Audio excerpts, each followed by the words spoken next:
Alright, time for another draftphysics.com, debatephysics.com also. But you can't find any physicist willing to debate physics. Debate the experiments, debate why they think they have enough evidence to draw their conclusions, why they dismiss all other possible explanations, why we must believe Einstein knew what he was talking about, all that kind of crap. But yeah, they won't really allow that conversation. So anyway, so there is this other channel I found, Angela Collier, something like that. Theoretical physicist, she says. So she has a video here called "Magnetic Forces Do No Work," and she has that in quotes. Yeah, she's really not great at titles, frankly. Anyway, so it's a physics textbook story. I don't know whether she has these other stories. And so maybe she's arguing against what the textbook said. So maybe there's some hope she could understand that, when the textbook talks about 1/2 mv squared, it isn't really getting the story straight. And when it talks about waving photons, it ain't getting that story quite right either. So, but anyway, let's see what happens. And we'll try to be nice and such. With flexible royalty. Now that's the only problem, is these damn commercials. So I will pause. Alright, back. So it starts with "Have you ever?" We need probably a little more volume. Right about there maybe. And see what happens. Ever heard that magnetic forces do no work? I remember sitting in E&M class, like baby undergrad version of E&M class, like 11 or 12 years ago. I was sitting in class staring at this book. I have the book, hang on. Well, I did the same thing, when I was in 6th grade, when they drew that photon thing on the board. And I said, what the hell are you thinking? There's no way a photon is doing this wavy crap with two different fields. What the hell are you talking about? No way. Of course, I was right. Literally this copy of this book. And on page 207 of this book, there is the statement, "Magnetic forces do no work," in bolds. And it's right. Well, technically it doesn't. Just like gravity doesn't do any work, technically. Because you haven't made them out of anything real. You don't have a real description of what they are. So you can't account for them as real energy because you don't have a rational definition of what the hell is happening. You have some idea that a pull thing happens. Pull, pull, pull, pull. The magical pull happens.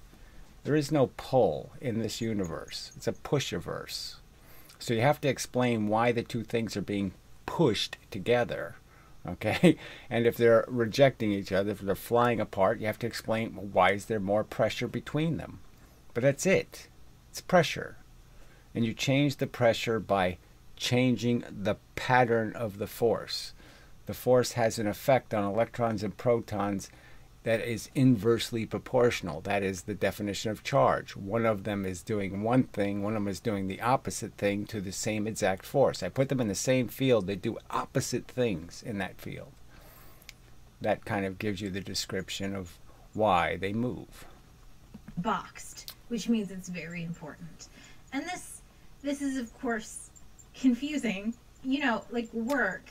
We'll talk more about work, but I mean, if you do work on a box, work isn't anything, okay? Work is just energy, like every other piece of energy, and it's the stuff we like, and so we call that work. And then when it's stuff we don't like heat, we don't call it work. But work is just exchanging energy. The end. It's an exchange of energy. You pick it up, you've done work on it. And if you have a magnet and you want to pick up a box, the work happened. How can magnetic forces do no work?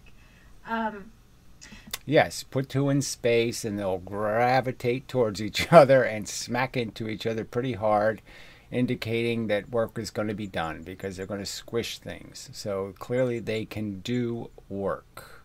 So yes, the theory is nonsense. So that's what you should be saying. Why do they have a theory where they don't understand that the force is doing work, and they have to explain why the force is doing work?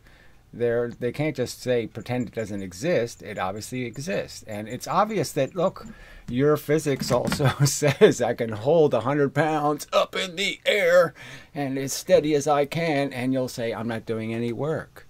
So I could take 3 hours to lift 100 pounds and I'll be sweating and I'll be doing a ton of work, and your physics says, no, you're not doing any work. Because you're not traveling any distance, because you don't understand that it's a force and it happens over a period of time. Pressure happens over a period of time, not over a period of distance, over a period of time.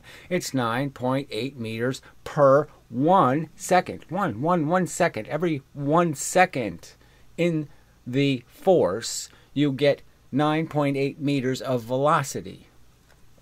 9.8 meters per second. Per second, period. Per second. Per 1 second. Not per any number of seconds, per 1 second. If it's any number of seconds, then you have to change the 9.8. Your physics book says that too, okay? That's got a lot of things wrong. The last place you want to go to learn the truth about how the physical universe works is a physics book. What's weird is that I went on to graduate school and I took more E&M classes and I never ran into this again. I had just taken magnetic forces do no work in bold in a box and put it in my brain and be like, okay, that's a true fact. Right, okay. So did you put that it takes 100 times the fuel to spin a motor 10 times as fast? Did you put that in your brain as a fact too and say, okay, yeah, I'll go for that. 25 times the fuel to go 5 times as fast? Oh yeah, sure. Twice the weight, 4 times the energy. All that's fine too. Just remember that, but also you don't really understand that, and it never came up again. So this is a very selfish video with an audience of only me. This is the 3rd edition of this book. So in the event that you took E&M in undergrad between like what 2000 E&M electrodynamics and 5 and 2015 probably, you also might have this same issue. So this video is for us. And everyone else probably doesn't have a problem with magnetic forces do no work. So, let's do it.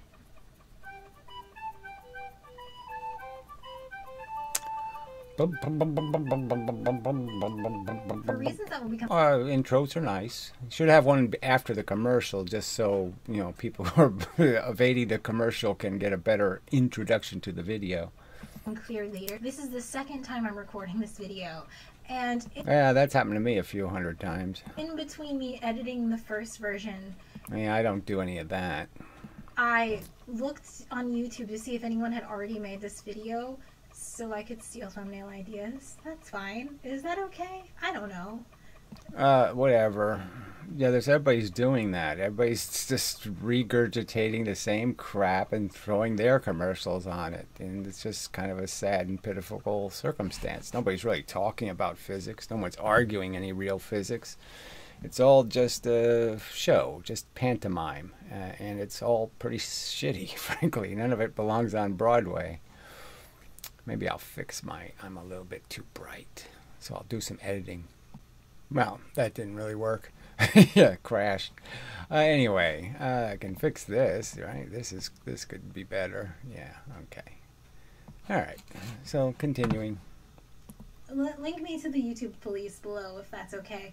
But I found this video from Science Asylum 6 years ago, and I like his videos. And also, he says Ugh. I mean, he's just cartoons. He's a little 5-year-old doing very complex, convoluted nonsense videos about how we're not really falling down in gravity. The Earth is flying up. I mean, just absolute bullshit. Frankly, as bullshit as this magnetic crap not doing work. Exactly what I say in this video, which I'm going to guess 35 minutes long. And he says it in 5 minutes. So if you watch my videos and you're like, stop talking and just tell me why, you go watch this video instead. He's gonna say the same thing I'm gonna say, but he's gonna say it in 5 minutes. What? Ugh. Same crap though, commercial. Yeah, that was unpleasant. They're the long playing commercials. Ew. We have to start with work. If you watched my How to Teach Yourself Physics video, you've probably been studying your survey like very seriously, and you might have already gotten to the chapter on energy and work. And they note something really interesting about work, which is that work is one of the first physics words you get to on your learning physics journey, where the meaning in real life is very different from the meaning in physics. Like, when I ask... But see, that doesn't make any sense. And the real word itself, it doesn't mean anything. Work is almost subjective. It's almost some sort of quirky, like, emotional thing where you decide something's work because it did a nice thing for you. You know, if it strokes you pleasantly, it's work. If it strokes you unpleasantly, oh, well, it's just some sort of waste thing, heat thing. It's the same exact thing, okay? Anytime motion happens in the universe, there's an exchange between one object and another object, either the force or an object that has the force. And that's all that's ever happening. It's interactions between things that contain a force disposition, and they share their disposition. And it's that simple. And it's always work anytime there's an exchange. And it's just that, you know, we're qualifying it based on some sort of trivial, I like that work, I don't like that work. Like what you do for work. You would answer with what your job is and how you make money. But in physics, work is this. And it's wrong, okay? What it should be is F times time. It's the time you're applying the force. 9.8 meters per 1 second. How many seconds are you in free fall? Well, that'll tell you exactly how much force you collected. Not the distance. The distance doesn't mean anything. Again, lifting this weight slowly, that's 1 second. 2, 3, 4, 5, 6. Now, that's 6 seconds of gravity. I do this. It's a lot less work, okay? It's not about this stupid distance. The distance isn't going to decide how much work I have to do to raise this to a certain position. What's going to decide is how long was I fighting a force to do it? How long did I have to absorb its mass and velocity, its momentum from gravity? How long did I have to fight it is going to decide. It's great that you're saying, look, some of this stuff doesn't make too much sense. Putting that on the board, that stupid, idiotic work equation, when you know they just contrived that in the 1800s, they just made it up out of nowhere to fit 1/2 mv squared. If 1/2 mv squared didn't exist, they wouldn't have created that nonsense. It's circularly stupid physics. A measure of energy transferred by an action over some distance. And it's time, pressure, time. How long are you applying the pressure matters, not distance. Jesus Christ. I mean, you can do it slow or you can do it fast. And when you're fighting a force, again, if I'm sailing in a boat and I want to get from one point to another and I have to fight a wind, the quicker I can get through the wind, the less work I will have to do. The longer I let the wind push on my sail, the more work I'm going to have to do. It's not about distance. Damn. It's so frustrating because really this shouldn't be a complicated argument. I mean, if you could figure out the obvious thing that magnets are obviously doing work, they're obviously causing things to move into each other, which is motion in the universe. It is momentum. There will be a collision. There's no doubt there's something happening. So yeah, physics saying there's nothing happening is stupid. Look, they say two cars crash into each other and it's nothing happened, no energy. This canceled that. No, it didn't. If you apply a force to an object and it is displaced, meaning it moved from its original position, work has been done on that object. If the force is constant, meaning you don't have to do an integral, you've probably seen this much more familiar version where work is equal to force times displacement times the cosine of the angle between those two vectors. And it's just irrational. In a force that's in a 30-mile-an-hour wind, that is not going to decide how much work you have to do. What will decide how much total work you have to do is how long are you in the wind. Work is a scalar. This is a dot product, so...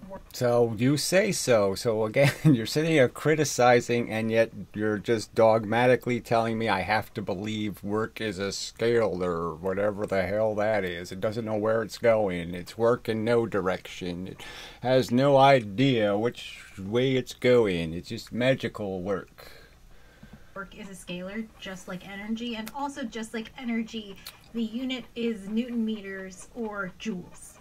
Or watts. Okay, so again, you're going to tell me that the bullet has 5,000 watts and the gun recoil has 2 or 5, let's just say. 1,000-time differential, yet it's supposed to be an equal and opposite reaction, and the momentum is exactly the same, but no, there's 5,000 watts going that way and there's only 5 watts going that way. I'm supposed to believe that? Oh, come on. Is part of newfangled physics. So you have old-fangled physics, which is like the Greeks, where you have... It's not the Greeks, it's Isaac Newton. Statics and your simple machines. And then new physics happens when you start looking at dynamics and forces and how bodies are moving. So work is a result of a force being applied to a body and that body moving. So it's... Yeah, and it's the same thing as pressure, and it's the same thing as weight, and it's the same thing as momentum, and it's the same thing as whatever. There's probably some other words I could throw in there, and it's all the same thing. It's just a transfer of energy.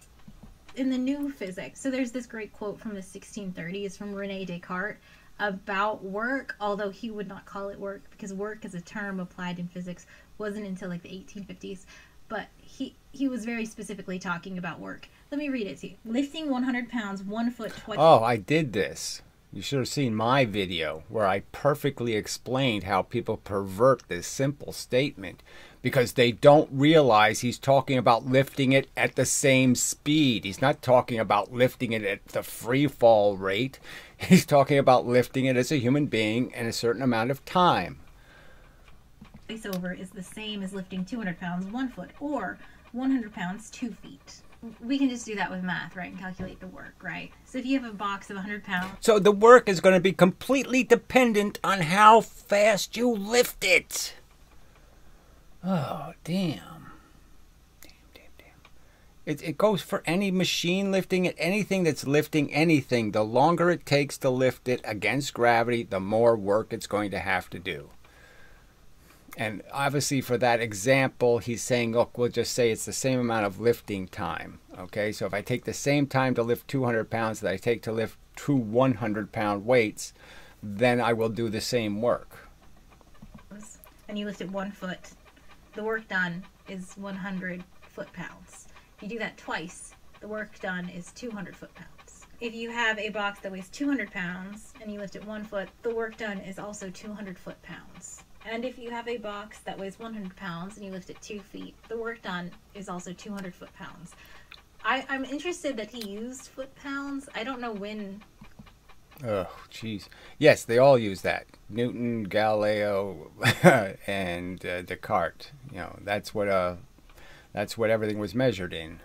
Like, I don't know the history of metric and when people started using it, but I looked it up. He did say foot-pounds, and I'm not one to hate on units. I don't really care about all the discourse on what the best units are, but I do think foot-pounds are bad because there is a different unit called a pound-foot that is different and refers to something different, and that's confusing. I realized that someone had to understand that first. Like, someone had to write that down as an idea. But it's just funny to... But it all doesn't make any difference if you don't understand the time. It's the amount of time 200 pounds sits on top of you that decides how much pressure you have endured and how much you had to fight back. It's about how much time it was on top of you. It's not about any distance crap or anything else. It's just about time. How many seconds, how many units of gravity per second were pushing down on you through that mass? How much of that gravity did you have to absorb? It's about time. Time and pressure. You can't talk about pressure without talking about the amount of time you're applying it, because that's its total energy. Me that in the 1630s, Descartes could be like, man, lifting a 100-pound box 2 feet is the same as lifting a 200-pound box 1 foot. And everyone was like, oh shit, dude, what? One of the great challenges. I mean, it really, well, I won't even go into it, but I mean, clearly it makes a difference whether you're talking about lifting it at different speeds or the same speed. It makes a huge difference. All right, gotta get rid of the commercial. Well, at least she has little breaks where the commercials are. But I should download the video and, you know, but it might not be worth the time anyway. You know, invest time in this and it won't make any difference. There's no way to get a physicist to actually counter any of the arguments. So if you are listening, Angela, you know, I have a channel called debatephysics.com, and if you go there, there's like 13 or 14 5-minute videos that just illustrate all the reasons why 1/2 mv squared is a nonsense. And you know, pick any one of those and counter it. I would appreciate it. So let's do a work problem. Imagine. So this is the worst part. You know, they just do their math crap and they don't really understand conceptually what they're talking about. So there's a concept here. You know, it's like you could explain with pulleys. Look, what are you doing with pulleys? You're not changing distances. What are you changing? You're changing time. Levers, you're changing the velocity. You're moving. Changing the time it takes to move something from one place to another. I mean, really, yeah, you're a doctorate and physicist, right? So I shouldn't have to explain to you that the sooner I get my rocket through the gravity, the less fuel I'll need. The more efficient it becomes. The faster I get through the gravity, the more efficient it is. Because you live in America and you're renting and rent's expensive and you have to move every single year. And so every single year you pack up all your books into little boxes and you carry them down the steps and you put them on a truck and you move them to a second place where you carry them up the steps and you unpack them only to do it again in like 11 months. Imagine that's happening. So you bring your stupid boxes.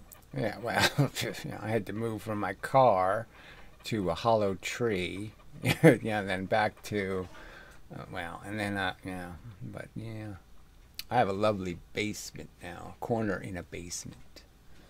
That weigh like 20 kilograms down to the street, and the truck you've rented comes up, and you need to pick up the 20 kilogram box and move it 1 meter up onto the truck. So you do that one time. Work has been done on a box, but then the rental truck guy pulls a little ramp, and now you can push the boxes up the ramp. Which of these situations, picking the box up or pushing it up a ramp, do you think has more work done? So that's the joke, right? Is that you're going to do a lot more work pushing it up the ramp, but you're going to spread it over a longer period of time. So it's going to feel like less work, but it's going to be more work. It's going to be easier on your back, but it's not necessarily going to be less work, because what you're doing is extending the amount of time you're in the gravity. Now the ramp is going to pick up a lot of the weight, so it's going to do a lot of that work for you. All right, it's not going to, you know, but you're still lifting it, and you're still lifting it slower than you would have lifted it if you just lifted it quickly. So the fact is, the quicker you can lift it, the less total work you'll do. And the slower you lift it, the more work you'll do. But obviously, you can reduce that by putting the weight on a ramp and having the ramp take some of the load that gravity's creating. But you're still doing the lifting part, okay? And the slower you lift it, the more work. So again, right here it says, not to scale, get off my back. Oh, well, you should talk about a back, and you should talk about the fact that there's different ways to move something that's more comfortable and easier, but it isn't less work.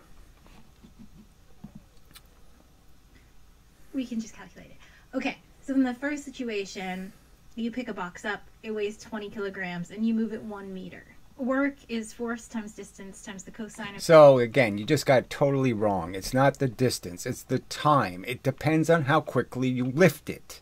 If you lift it really slowly, it's going to be a lot of work. If you lift it really quickly, it's going to be very little work. How can, you know, all right, let her make her video. I'm just saying, if you're going to find fault with the magnet argument, which apparently you're not even going to bother with, this work one is a bigger mistake, okay? It's a bigger mistake than the silly little crap about magnets not doing any work. This one's even dumber. Angle between those two vectors. So a 20 kilogram box, picking it up, you just need to calculate the weight of the box. That's the force. So it's 20 kilograms times 10 meters per second squared times 1 meter. So it's the fact is yes, so it's not 10 meters per second squared, it's 10 meters per 1 second. So you have to measure how much time it took you to lift it. If you don't measure how much time it took you to lift it, there's no point. And then cosine of the angle between those two vectors. But you're applying a force upward, and the direction of motion is upward, so the cosine of 0 is just 1. So 200 joules of work has been done. Calculate. So wrong. It's just wrong, okay? And you're assuming a speed that you lifted it at. You didn't say, well, I took 5 minutes to lift it, or I took 5 seconds to lift it, or I took 5 milliseconds to lift it. All of those will change how much of that 9.8 you had to overcome. So this is just so wrong. I mean, it's wrong. It's absolutely incorrect, wrong answer physics. You are not getting the correct answer. Calculating the work done using the ramp is more complicated because you have to calculate the force. Unless you're doing it from an energy perspective. I know, but that's not the point of this exercise, okay? Oh, right. So it's not the point to actually be accurate. No, it's just to make up some silly story, tell another new fable about what works and what doesn't work. And it doesn't have to have anything to do with the truth. Okay, got it. The fact that the photons don't do anything mathematically accurate to waves, that wave math won't work, well, who cares? The center of the wave has to be in the center of the slit. Let's see, does that distance ever work? The center of this opening and the center of that opening, does that math ever get a right answer? Oh, no, it doesn't. Let's just say it does. Okay, so we draw a free body diagram. Imagine you have a ramp that's 30 degrees from the ground and it's going to push up to that 1 meter height. So we know that side of the triangle is 1 meter. We can draw a little free body diagram where we have... So just understand me, audience, okay? We'll assume she's already left the building. You can understand that even if you have a ramp, there's a speed that you're going to push it up the ramp. You do understand that, right? And that you do understand that if you did it really, really slowly, you would do a lot more work, right? I mean, you can't disagree with me, right? You can understand that concept that if you really just sat there, pushed it really slowly up the ramp, that you would do a lot more work. You'd burn a lot more calories. A box, and we are applying a push force up a ramp with the same 30-degree angle. The normal force will always be 90 degrees from the position of the box, so it is now 90 degrees from the push force, and of course gravity is pulling straight down. I always find these problems easier to do if you rotate the free body diagram so that your two forces that are 90 degrees apart make a little plane. Okay, now I'm realizing I should have said some physics words. Assume you're pushing with a constant force, so the acceleration of this box is 0. Assume that the ramp is frictionless. Great. A constant force at what velocity? Because the velocity is going to decide how much time you're going to spend fighting gravity. Okay, I think that's all we needed. So now we know in the y direction we have the normal force pushing straight up and we have the y component of gravity pulling down. Those are going to cancel because this box is not jumping up and down. So if we want to calculate... All right, so this is just tedious, right? I mean, there's 9 million videos on YouTube that do this stupid frickin', this is how you calculate this, and this is how you calculate that. Bah, bah, bah, bah, bah. The same old crap. Let's just do calculations. Let's not talk about theory. And she's a theoretical physicist, right? It's in her title. She says theoretical physicist. Well, screw the theory. Let's just do math problems. And get wrong answers, frankly, right? Obviously, wrong answers. Calculate what the force that we push on a box is. We just set that equal to that minus x component of the gravitational force. So we get F push is equal to mass times gravity times the sine of 30 degrees. Mass times gravity, you know. It's always 9.8. It doesn't matter how long you're in the gravity. It's always just 9.8. Yeah.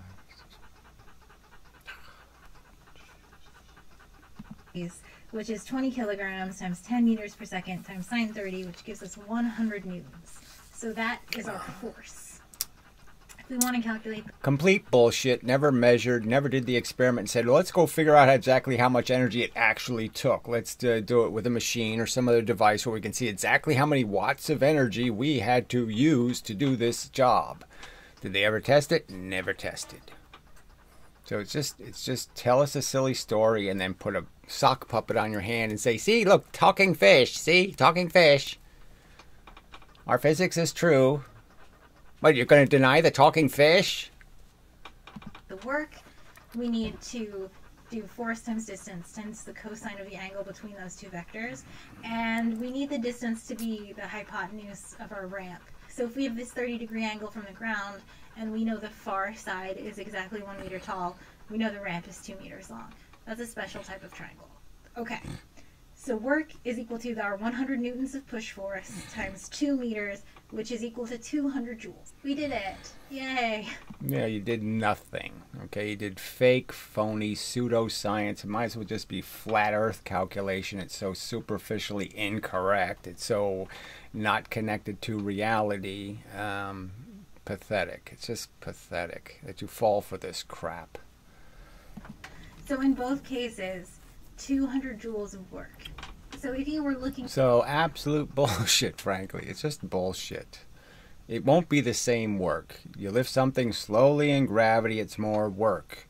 If I lifted something if I used a stair and I lifted it, and then I lift it, and then I lift it, and then I lift it, I'm going to do twice the amount of 4 times the amount of work because I never gain any velocity.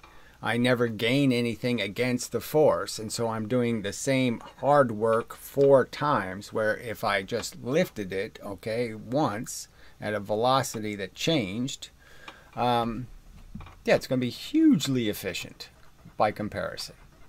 I'm going to do 4 times. I'm going to do half the amount of work. At this originally, you would be like, well, I would much rather use the ramp. It's going to be easier.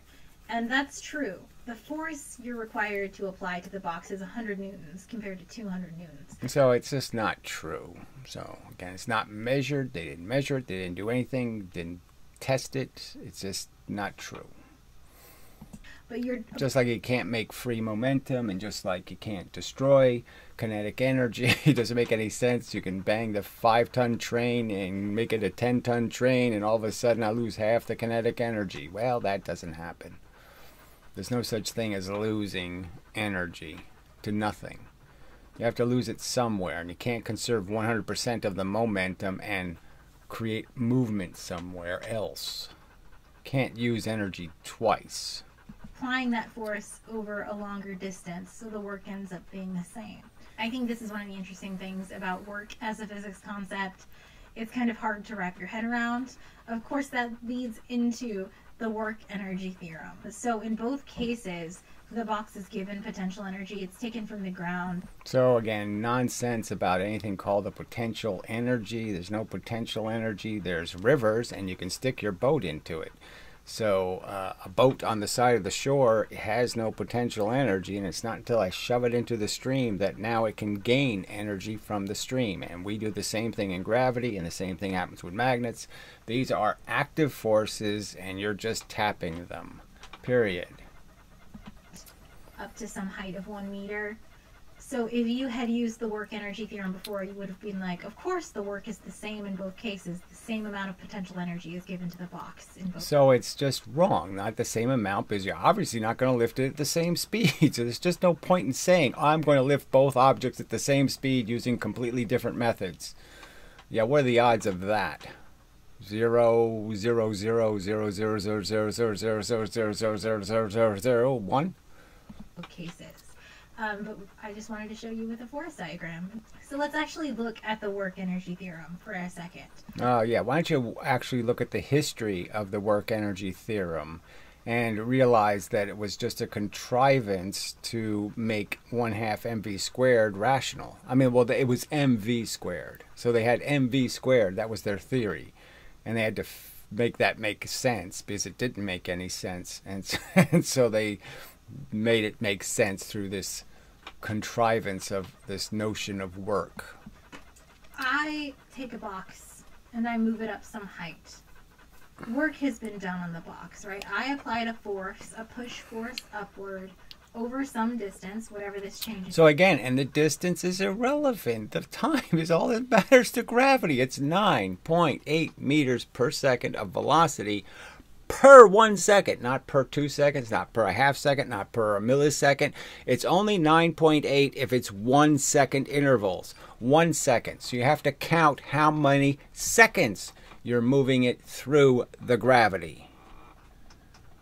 Distance is, work has been done, right? But if you think of this with respect to the work energy theorem, which says that the net work done on an object is equal to its change in kinetic energy, you would realize that there's no net work done on this box, which net work sounds like the word network, which is just one word, but I mean network as in 2 words. That's because here, the box is at rest, the velocity is 0, so the kinetic energy is 0. I move it upward to some height, the box is at rest, the kinetic energy is 0. Yeah, and what took the kinetic energy? Oh, that's right, gravity did, of course. You had to apply a force against a force. The force was counteracted, and so now your hand is keeping it up. It's pushing up against the gravity constantly. Well, I mean, this is just... this is so bad. This is so bad. Okay. Endeavor to persevere, Gary. Shit. So if the net work done is equal to the change in kinetic energy, the net work done is 0. So it's just silly. Silly, silly, silly, silly, silly. So I have a boat. It's on the shore. It's not doing anything. It has no kinetic energy. I put it in the stream. It goes downstream. Then I push it into the shore again. Now it's not moving. Does it mean I didn't do any work? You know, I had to have a motor, you know, so I'm on a pond and I'm going to go across the pond. I didn't do any work. No, I completely changed my position. I did a lot of work, and unfortunately I don't get to keep it. You know, I don't get to keep the forces involved. I had to use them to counter the friction of the water and the there and the this and the that. I had to use the energy. And that's kind of the most boring part of physics, the physics accounting. How you solve a problem, like how much work is done in this situation, depends on how your system is set up. So if it's just me and the box, I say I applied a force to the box. The work done on this box was done by me, and it's whatever the weight is times the distance I moved it. So again, it's not times the distance you moved it, it's times the time you took to move it. 9.8 meters per 1 second. 1 second. 1 second. 4.9 in a half second. Okay. 19.6 in 2 seconds. Right. But if you think of it from the work energy theorem, what is actually happening is I am doing work on the earth to take this box away from it. Well, it's just, you know, of course, but the fact is that you don't do that work efficiently. You're not a steel rod or something. You can't, you know, so you're still going to have to lift it, and you're still going to have to change a mechanism is going to have to move to lift it, okay? You can't just magically lift it. Some piece of some part has to do the lifting, okay? Even if you made it out of metal, it still has to swing an arm up, or it has to push a gear up, or it has to do notches in hydraulics. It has to do something to move one piece more than the other piece. All right, so you're still going to be doing the work, okay? And the ground is going to hear about it in the end. The end is, that's the sink, okay? That's where the heat goes, essentially, okay? The energy finishes in the ground. But you still have to do work. You still have to use the energy before it gets to the ground. And the earth is doing negative work on this box. There's no such thing as negative work or negative energy or unenergy. It's all just kind of baby talk, frankly. I mean, I think that should trigger you a little bit. You're going to say the words negative work. Ew, that doesn't sound very good. To give it potential energy. So the net work done on this box is 0 because I did the same amount of work on the earth that the earth does on the box. So you didn't prove any of that either. So the same amount, are you sure it's exactly the same amount? Are you sure? And instead, the energy transfer was that this box now has potential energy. And it only has it because you have lifted your arm. You've created a mechanism that you lifted. You did the work to change that direction. And you didn't weigh any more when you did it. I don't weigh more if I take my hand from here. I stand on a scale and I move my hand up here. I don't weigh more. Right? I weigh exactly what I weighed. Okay? And I'm going to be doing work. That's two ways of looking at the same problem, and you get the same answer, but I find it very boring. I realize it's important. It's important to define your problem when you're doing physics, of course, but when we're doing elementary problems like that, the discussion on, like, well, technically the Earth is also moving in the galaxies, it's just like, it's not important. But there's a nugget of interesting thing there.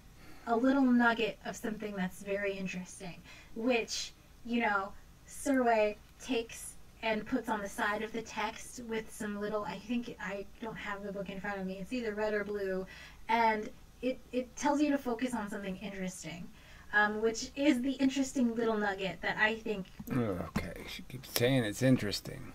Pitfall prevention. Cause of displacement. So again, this whole word displacement is just such nonsense. Anyway, we can calculate the work done by a force on an object, but that force is not necessarily the cause of the object's displacement. Oh, so you can accidentally have something move when you moved. All right, for example, if you lift an object, work is done on the object by gravitational force, although gravity is not the cause of the object moving upward. Obviously, it's the cause of you having to do work to move it. It wouldn't take any work to move it if you didn't have the force of gravity opposing its motion. Well, that's not entirely true, right? I mean, if you're in empty space, it is a lot easier to move something if there's no gravity keeping it from moving. We get, by looking at that problem, two different ways, which is this. If I take this box and I rip it away from the Earth, and then the Earth does work, negative work on the box to give it potential. Well, let's understand. It's constant. The force of gravity is constant. It's constant. It's constant rain of energy. And it's constantly pushing you into the ground, and you're constantly being pushed up by the gravity. You're constantly in motion, constantly being jostled. Energy. My body, me, I am the person doing the action. I am the thing applying the force, but the Earth is what gave this energy.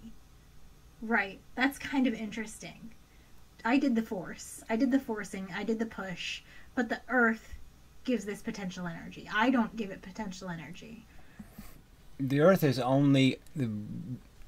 The sink is the Earth, okay? That's where the energy ends up. So just as if you turned linear motion into clay moving, and then the clay turns into heat, and then the heat turns into radiation. You can't discount the fact that the clay had to move, but it's all part of the same piece of energy that'll eventually heat the atmosphere. So you're heating the atmosphere as an end, but you're obviously doing a bunch of other things with the energy before it ends up going into that. So the last place the energy is going is into the earth. That's one of the last places you can see it, so to speak, or trace it. But obviously the earth pushes us back. So again, the energy still hasn't stopped. There's more pressure in the earth because of that pushing into the earth. You create more pressure inside the earth, and that pressure pushed on the other parts of the earth. The other parts of the earth did things. So the energy's always moving.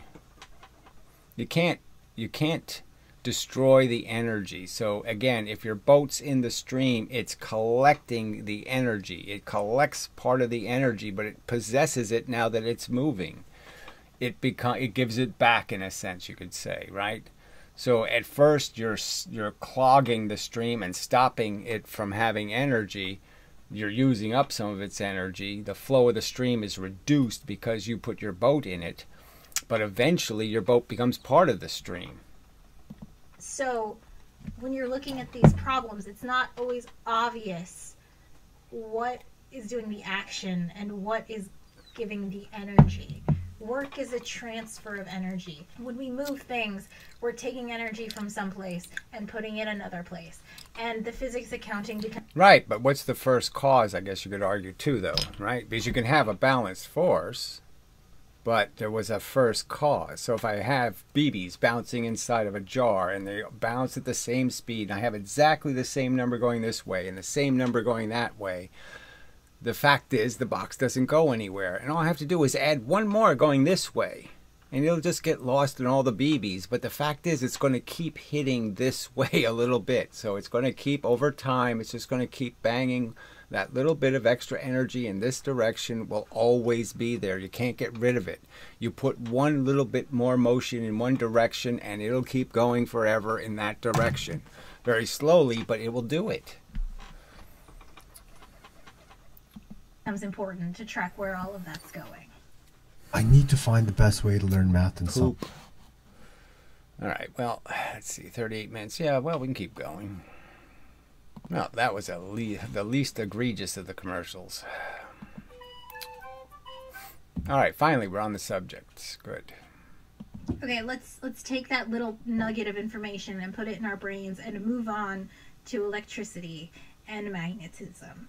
There is an electric force. It's the Coulomb force. It looks like this. It looks a lot like the gravitational force, but it is a force between charged particles. Imagine I have like a 5 microcoulomb charged particle and like a 3 microcoulomb charged particle. According to the Coulomb... Yeah, it's all just the same thing. It's just a mass equation of exchanging, except you don't need to have things hit each other.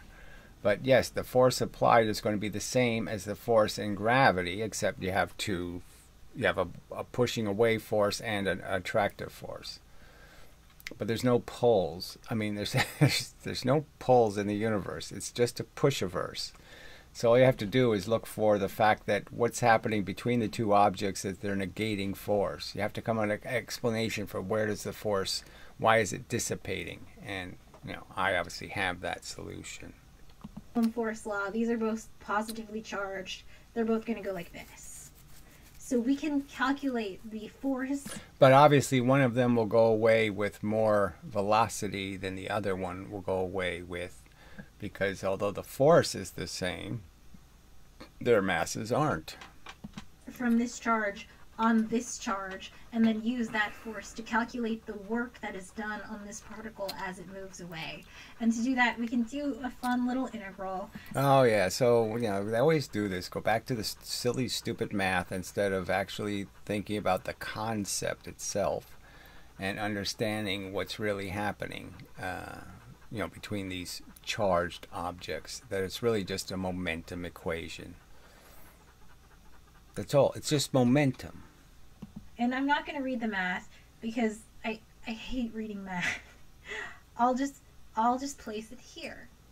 So we can calculate. So she did exactly the same thing. This stupid work equation that's nonsense. Okay, this has nothing to do with distance or displacement. Okay, displacement.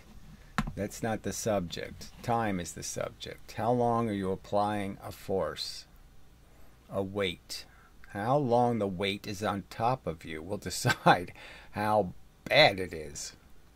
Take the force from the Coulomb force law and get a value for the work that was done. But we also know work was done because of the work energy theorem, right? This guy was at rest. It started moving.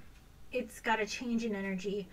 Right, but it's only momentum, so this is where she's going to start doing this kinetic energy crap, so this ought to be pretty hilarious. When work is done on a system, and the only change in this system is in its speed, the net work done on the system equals the change in kinetic energy. So again, kinetic energy is never a correct answer. You don't get any correct answers with kinetic energy. It's always just momentum.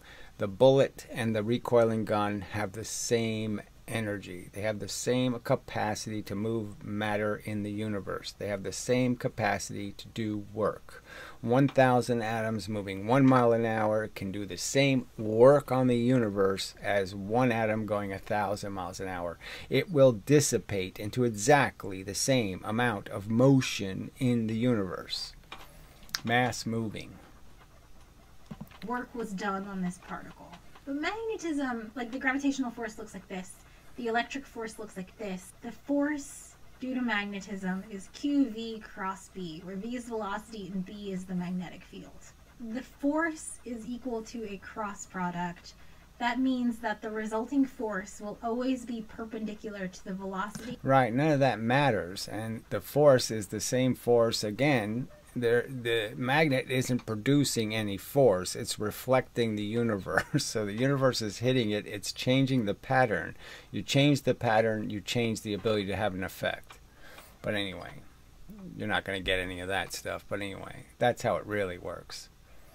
Magnets just look different. And also the magnetic field. So if your magnetic field is going this way and your particle has a velocity that's this way, the force is going to be this way. Our work equation... So this is just like saying something like, look, I have electricity goes this way in an atom. Well, guess what? As it's pushing the atoms this way, squishing them, let's say if it was just pressure and you knew it was just squishing the atom. Well, which way is the atom squishing? Well, yeah, it's getting narrower this way, but it's getting fatter this way, right? So that's the perpendicular part. So you're pushing electrons this way, and in fact, you end up pushing them this way. Because when you squish them this way, you push them out this way. So for the action this way, you end up squishing stuff out this way. And the fact is, one side's going to be north and one side's going to be south kind of thing. Okay, that's what you're stuck with. It's going to end up pushing in one direction. Because just like an ocean wave, it doesn't have the choice of going down because the ground is really hard. So the pressure has to go up. It can't move into more pressure. So whatever side has more pressure, the force goes the other way. Has that cosine theta. And cosine of 90 degrees is always going to be 0. So definitively... So there's really no theory here, right? She's just doing little math problems. You know, she's really not getting to any conceptual notion of what a charge is or what magnetism is. Because of this is Lorentz force equation. Because the magnetic force is always going to be the result of QV cross B, magnetic forces can do no work. Just look at it. Like, work is equal to force times distance times cosine theta. This angle will always be 90 degrees. The magnetic force can do no work. Look at the... It doesn't make any sense. So again, it's just silly to say it. So why bother? Because we know they'll do work. I take 2 pieces of steel in space, all right, and I have 2 coils, and I magnetize the steel. Okay, so now there's 2 pieces moving parallel to each other, and they're now magnetized, okay, oppositely. And they're going to crash into each other. They're going to go right into each other. They're going to smush. I'll put a cheese sandwich in between them, and they'll smush it. They're obviously going to do work, so why is this an argument? Boxed equation, that's why it's boxed. Interesting things have come out of this, though, and have led to really important developments in, like, technologies and how we look at particles. Imagine this is our charge. Says you. Particle. and the magnetic field is into the computer that you're watching this on, and this particle is moving up. We know that the magnetic force cannot change the velocity of this particle, but it will change the direction of this motion. So what you get is circular motion. So if you ever... So again, that's not even proven because we don't know whether they're circularly moving actual atomic structures, okay, ions, or electrons, you know. They create a device that spits a bunch of crap, and they say, oh yeah, those are electrons. Well, what do you mean they're how do you know they're just electrons? Why can't there be ions in there? Lots of them. So moving an ion, and you know, an ion would be a polarized object. It would have a north and a south. It would have positions where it can, you know, appear to be either positively or negatively charged, depending on what angle you look at it at. Where an electron ain't going to be able to do that. I've seen tracks from like cloud chambers where you get those cool spirals. That's because you have a magnetic field and you have a charged particle, and once that particle enters the magnetic field, it just starts traveling in a circle. Okay, that's, again, that isn't even true, because we know the magnetic field is this big thing, okay, and it spirals into this little thing. And, you know, so that is more likely, in my opinion, a fact of the fact that it's lost it's losing momentum, and the faster it loses momentum, the more it's being pulled by a local field. So there's something local that says to the negatively charged particle, hey, there's a negative charge there, let's go there. And you also get where they're two circles right next to each other. That's where you have like pair production. Like suddenly you have... All right, so there's no pair production. This is another, it's just such a pile of crap. Antimatter now. Oh, antiparticles. What a pile of nonsense. All right, so this is how she deals with the question of whether forces do work, whether it's magnetic force or any other force. And yes, all forces have to do work. There's no choice if they do anything. If there's an interaction of some kind, there's an exchange of energy, work is done. It's impossible to evade it. An electron and an anti-electron, they're going to go in circles that are in... So we know those weren't an electron and an anti-electron. That had to be something else, because one is spinning one way and one's spinning the other way. So one had to be a positron and one had to be a proton or some other kind of bullshit, you know, electron. They couldn't have the same masses because there was different size spirals. Opposite directions because they have opposite charge, because it's Q, V, cross B, and an electron is like +1 and an anti-electron is -1. It's also how mass spectrometers work. So if you have no, it isn't. Isotopes of a molecule, and which means isotopes means that they have the same charge but they have different mass because some of them have more neutrons. You can use Newton's second law because you know the force due to the magnetic field is QV cross B, and you know that the acceleration is going to be circular motion, so F equals ma, it's going to be mass times v squared over r. And you can rearrange this to get the radius of the little arc that the charged particle will take, which gives you r is equal to mv over qb, and you know q. Well, whatever. So, and all of this is with this v squared nonsense in here. So this fake notion of some sort of extra momentum. So instead of doing it with real momentum and getting a right answer, you know, blah, blah, blah. And you know b, because it's the magnetic field you made, and you know the velocity, and using the radius that you measure, you can calculate the mass of those particles. Right, and you can get it wrong. So they don't think that your electrons and protons add up to your atomic weight isn't your mass. So even though you're just made out of electrons and protons smashed together, neutrons, those particles don't add up to your mass. And the reason why they don't is because of that stupid v squared. If they didn't use that v squared, then the mass would become so much more important in the equation, and the mass of the electron would be 1,000 times bigger, you know. And so then your mass of your electrons and protons would equal your weight. All right. Yeah, so getting into cyclotrons, I mean, you know, this is really iffy physics. So this is the electron, you know, this is half of a cyclotron, but I mean, it's all based on mass and velocity. Obviously, if you measure one of those things incorrectly, you're not going to get the right answer. And you can get a nice little spectra of abundances, like which isotopes are going to be the most abundant. You can just measure that. That's really cool. So these concepts are how big machines like... I mean, a spectrometer uses the color of the light reflecting off of the material when it's burnt. So I don't know why she's saying that is doing it this way. It's not any spectrometer I've seen. The whole idea is to look at it and see the color change. CERN work. You can use a dialed-in electric field to change the velocity of the beam of particles, and you can use a magnet. So again, you don't change, you know, this whole idea too that this beam of particles and this idea that they all have the same speed, when electricity kind of proves to you that they don't all have the same speed. So when the electricity goes into the wire, some of the pressure goes straight, and some of the pressure, like for the magnetic part that's going sideways, means that some of it's not going straight. It's taking a longer path.